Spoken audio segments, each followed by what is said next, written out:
மது, புகை உடல் நலத்திற்கு தீங்கானது. நன்றி.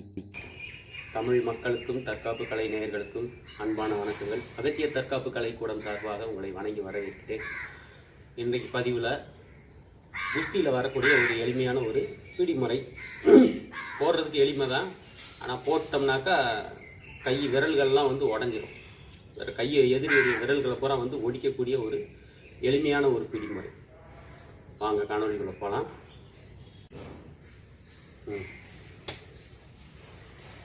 இடத்துல வாங்க. குஸ்தியில் ஆரம்பத்தில் இப்படி தான் அடிப்பாங்க. விடுங்க, மறுபடியும் வாங்க. இப்படி அடித்த உடனே இப்படி பிடிப்பாங்க.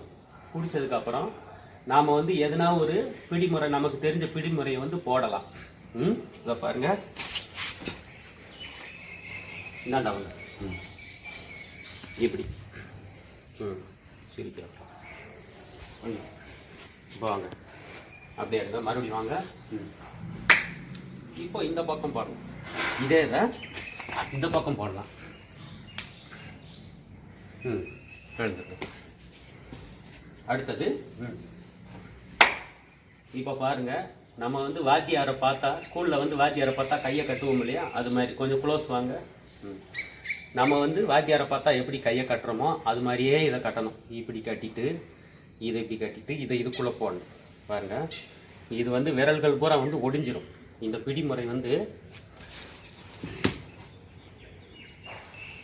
இவரால் மூச்சு விட முடியாது. இப்போ வயிற்றை போட்டு அமுக்கிறதுனால மூச்சு விட முடியாது. இந்த விரல்களும் ஒடிஞ்சிரும். கொஞ்சம் நம்மளுக்கு எளிமையாக இருக்கும் போடுறதுக்கு. ஆனால் அந்த இருக்கிறவங்க தான் தெரியும் எவ்வளோ வலிமையான லாக்கு இது அப்படின்றது.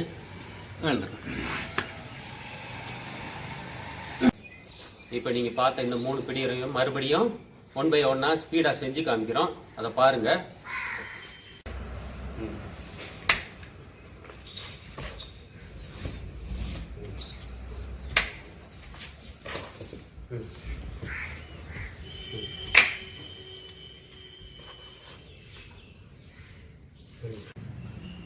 குஸ்தியில் இருக்கக்கூடிய பிடிமுறைகள் இன்னும் நிறைய இருக்குது.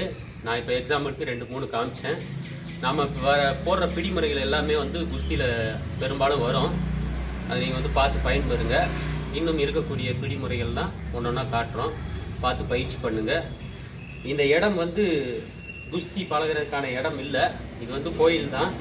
இருந்தாலும் நம்ம இந்த இடத்துலையே எவ்வளோ பண்ண முடியுமோ அவ்வளோ பண்ணி காமிக்கிறோம். இன்னொன்று, எல்லா இடத்துலையுமே நம்ம சண்டை போடக்கூடிய ஒரு சூழ்நிலையை நம்ம உடம்பு தயார் பண்ணிக்கணும். கட்டாந்தாரை, மணல், புல்வெளி, இந்த மாதிரி எல்லா இடங்கள்லையுமே சண்டை போடக்கூடிய ஒரு முறையை நாம் பழக்கப்படுத்தி வச்சுக்கணும். அப்போ தான் தற்காப்புக்கு பயனுள்ளதாக இருக்கும். சரி, நன்றி, வணக்கம். மீண்டும் அடுத்த காணொலியில் சந்திப்போம். அகத்தியர் திருவடி போற்றி.